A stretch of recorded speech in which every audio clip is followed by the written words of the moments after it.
Moi, je m'appelle Carmen, je suis d'un petit pays qui s'appelle l'Uruguay. Je ne sais pas, je crois qu'il y a 3 ans que je suis là, mais je ne sais pas. Et ce que j'aime ici, c'est qu'on respecte la liberté de chacun. Et vous ne voulez pas dire votre âge? Non. D'accord. Non, mais je vais vous expliquer pourquoi. Parce que je continue à donner des cours de danse. Ici, en France, vous avez une très mauvaise habitude. Quand vous avez un certain âge, il y a des métiers qu'on dirait qu'ils sont mauvais pour vous. Je m'appelle Chestine, j'ai 80 ans et j'habite ici depuis 7 ans. Je m'appelle Jade, l'ancêtre de la maison Baba Yaga. J'habite dans cette maison depuis 2012, au 4e étage. Je m'appelle Flora, je suis depuis 2012. J'ai 82 ans. Je m'appelle Catherine, je suis là depuis 2013. Mon âge, 73 ans.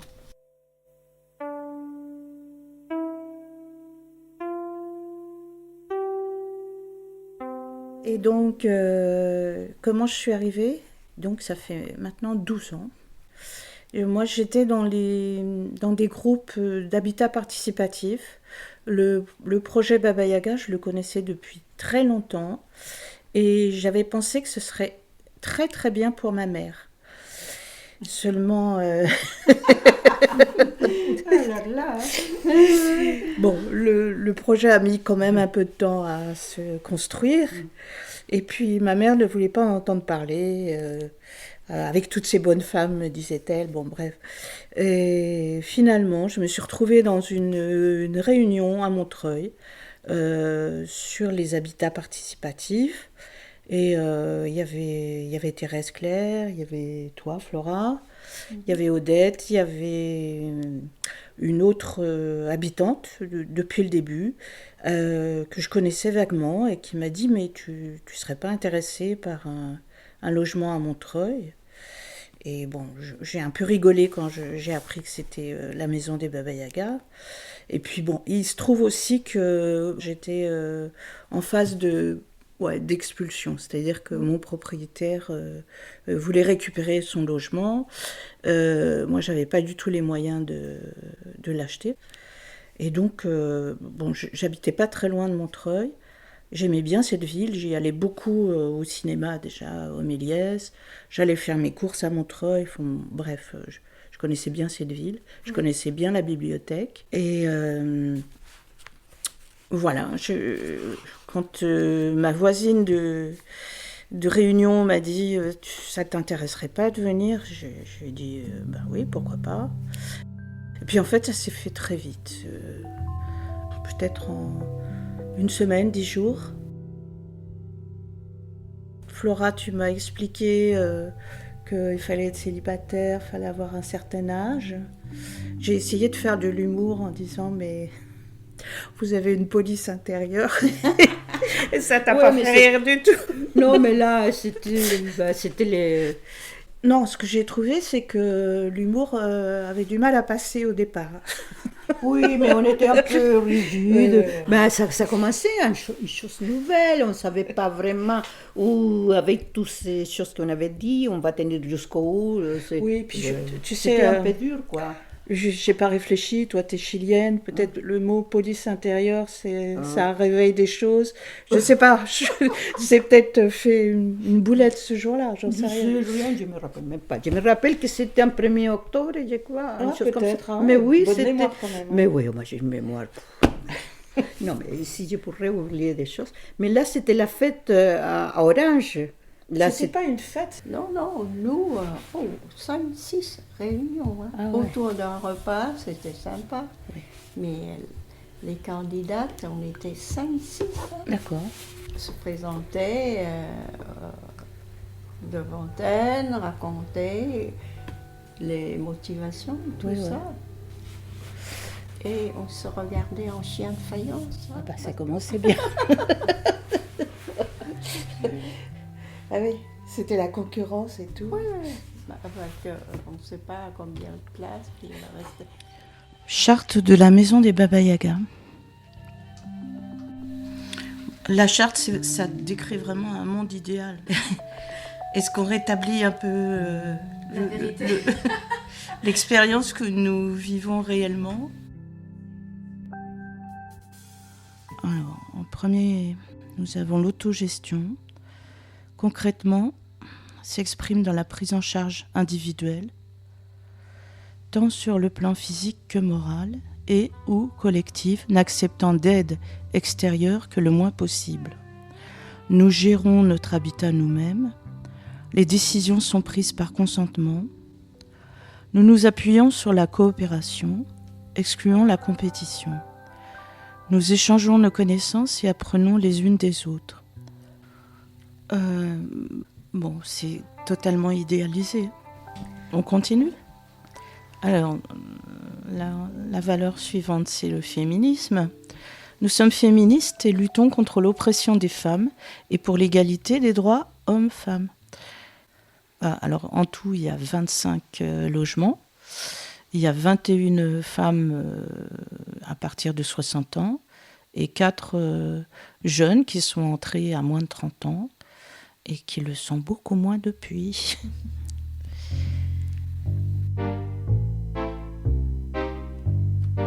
À l'époque, on avait dit il faut que, comme disait Thérèse Claire, il ne faut pas que les hommes s'installent parce que les femmes font leur nid, mais après ils mettent dehors la petite, même si c'est elle qui a construit le nid. Hein. Donc on avait dit qu'en principe, on n'acceptait pas les hommes. Au fond, on disait vous pouvez inviter vos amis, hein, vous pouvez, etc. Mais les bails, c'est à la femme. Et au fond, peut-être elle avait raison quelque part. Hein. Bien sûr, elle avait raison, mais tu sais, ça n'a pas empêché une certaine Martine de s'installer avec son soi-disant fils adoptif. Non, mais il y a eu des histoires. Ah ouais. On pourrait... C'est terrible, les Baba Yaga. On dirait pas. Non, mais là, on rigole maintenant, mais c'est au fond, on était plutôt inquiète, hein, il faut dire. Quand Martine est arrivée avec son ami, quoi. Oui, c'était une candidate officielle, elle a été adoubée par Thérèse. Au contraire, elle l'a trouvée géniale. Parce qu'en fait, elle sortait de prison. C'était une dame très, très bourge. Elle a essayé de trucider son mari. Et Thérèse trouvait ça absolument génial. Mais oui, elle a trouvé que se débarrasser du mari à tout prix. Ceci dit, c'était quand même une escroc dans l'âme, cette femme. Elle a escroqué une ou deux voisines ici. Et puis elle est partie à la cloche de bois en laissant... je ne sais pas combien de loyers impayés. Donc, elle avait... Bon, au moins, elle n'a pas installé son copain là, parce que ça aurait été dur aussi. Ouais. Heureusement, déjà. Maintenant, on rigole, hein, mais au fond, c'était inquiétant quand même.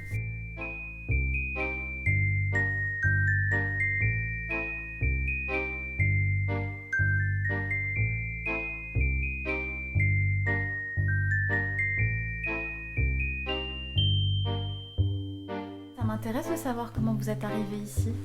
Moi, parce qu'on m'a expulsée de ma maison. J'ai rencontré un repas partagé qu'il y avait.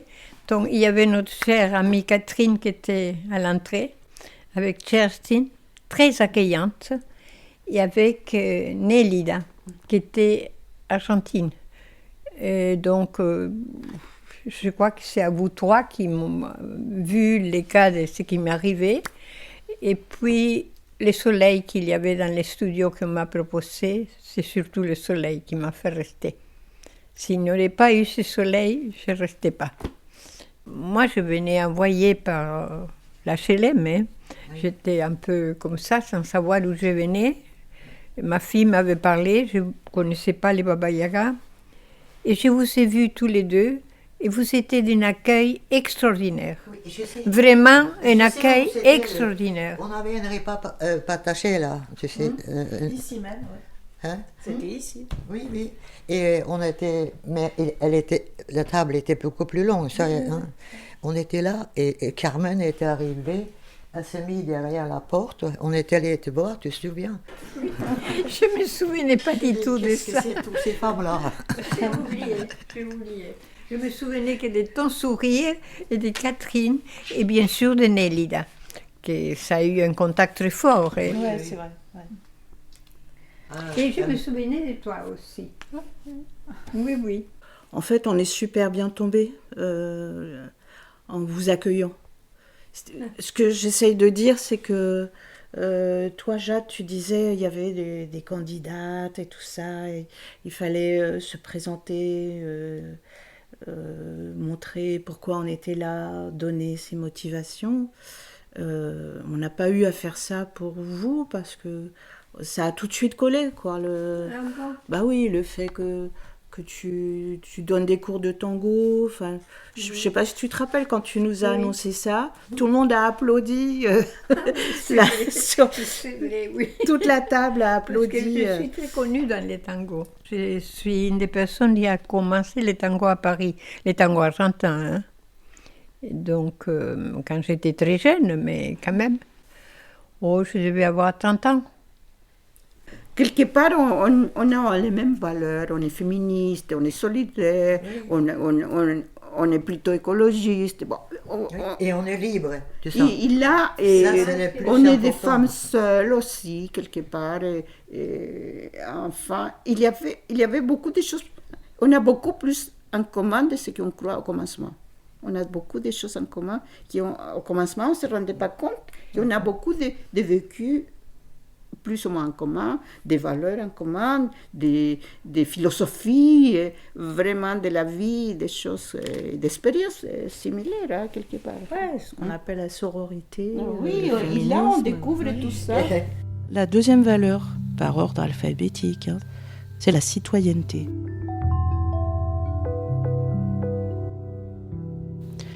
Nous refusons le racisme, l'antisémitisme, l'homophobie, la lesbophobie, les extrémismes en tout genre, les préjugés de classe, d'âge ou de physique. Nous l'exprimons par notre ouverture sur la cité avec différents partenaires. Alors, solidarité. Nous organisons la mutualisation de nos moyens. Nous nous entraidons pour les gestes du quotidien, ce qui ne peut remplacer les interventions telles que infirmières, médecins, pompiers, etc. Assistante de vie parfois. Nous proposons à chacune d'apprendre les gestes de premier secours. Oui. Nous nous aidons à bien vieillir ensemble et à aborder la fin de vie dans la sérénité. La charte décline les conditions de mise en œuvre de ces valeurs dans le quotidien des personnes âgées habitant à la maison des Baba Yaga, désignées ci-après par le terme habitantes, et développent leurs engagements réciproques. Aussi par niveau des tâches ou pour la personne qui a un petit problème, on s'entraide. Ça existe très bien. Il y a eu, il faut dire, plusieurs personnes déjà qui ont été malades, plutôt abandonnées par leur famille, éloignées de leur famille, et qui, avec des problèmes de santé, qui n'arrivaient pas à résoudre un tas de problèmes. Il y a eu une aide de plusieurs personnes, donc ça fonctionnait jusqu'à la fin. Du commencement, c'était quelque chose de très, très clair, et avec Thérèse, que nous avons parlé nous serons responsables jusqu'à la fin de nos choix de vie, etc. Et là, je me rappelle au commencement, on a eu des films avec l'association Ultime Liberté. Et il y a des gens qui sont signés et adhérés à ça. Et là, c'était très, très pédagogique pour, je pense, tout le monde quand même réfléchit à ça, qu'il faut bien vieillir et d'une façon responsable, savoir comment on veut vieillir et comment on veut finir, quoi. Je pense que le pari, c'est que ce qu'on fait ici dans un esprit collectif aide à casser cette grande solitude qu'on déplore beaucoup pour les personnes âgées. Oui. Le pari, il est là, sauf que bon, je ne veux pas casser l'ambiance, mais on n'est pas très nombreuses à participer, ni à l'atelier jardin, ni à l'atelier podcast. À faire si, il y a des choses qu'on fait ensemble, les anniversaires, ça c'est plutôt joyeux. Mais bon, on peut déplorer que on n'atteint pas tout le monde dans cet immeuble. Et vieillir dans la sérénité, oui, je vais bien. Si on n'a pas de personnages toxiques qui excitent les conflits 24 heures sur 24. Là, ok. Ici, c'est plus difficile. Il faut dire qu'ici, les gens sont... Il y a des gens avec mauvaise santé, c'est une chose. Et là, on a subi 9 décès déjà. C'est beaucoup. Mais pas dans le mois, quoi. Non. Dans les 10 ou 11 dernières années. Mais là, on n'a jamais promis l'immortalité. Oui, mais chaque fois on aime quelqu'un bien et tout ça, et d'un coup, merde. C'est clair, c'est la vie. Voilà. Bon, écoutez, il y a après une autre aussi. C'est la vie. Oui, mais à la fin, on se dit, bon, quand sera moi alors? Bien sûr, il faut y penser, oui. Mais il faut être d'accord avec la vie. Non, quand ce sera moi. Oui, on va mourir aussi. Oui. Tout à fait. J'ai compris. C'est pour ça C'est que demain. Pas demain, peut-être. On traverse la rue, on ne sait pas si on... Non, voilà. pas de mal. Moi, en tout cas, j'aimerais bien choisir le moment où je pars. Oui, comme Thérèse. Je ne sais pas si c'est du courage, hein. J'ai juste pas envie de... Mais en tout cas, là, maintenant, je ne veux pas être quelqu'un d'entièrement dépendant, à qui on va changer les couches et tout. Ça me fait horreur. L'association où je suis donne les moyens de partir quand on le veut, quand on le choisit. C'est la seule association par laquelle Thérèse est passée. Oui, Thérèse a donné... Elle a choisi son jour. Mais elle toujours a parlé de ça, et c'était dans son parcours de vie que ça devait arriver. Ça devait être comme ça, et c'était elle qui devait choisir. Là, j'avais adhéré à Ultime Liberté, tu sais. Oui. Et maintenant, j'ai des doutes de revenir. C'est d'un coup, comme ça, je n'ai pas envie de décider, peut-être. Mais qui a envie de décider? Moi. De prendre une décision, comme on a pris Thérèse. Décider. L'ultime liberté. Elle nous a mis dans la voie, il faut dire. Oui, et ça va complètement de pair avec sa lutte pour aider les femmes à avorter, etc. C'est bien dans la lignée. Donc, oui, logiquement, oui. Mais tu sais, quand tu donnes la vie, on te donne un livret de famille. Et en face du nom de ta fille ou de ton fils, il y a décédé le. Et tu prends quand même une sacrée claque parce que tu viens d'accoucher dans les plus grandes souffrances. Et tu te dis merde, mais oui, c'est ça, c'est la vie. Hein. Mais quelle joie. Ouais, bien sûr. J'ai jamais imaginé qu'on pouvait avoir une expansion de l'âme à ce niveau. C'est extraordinaire.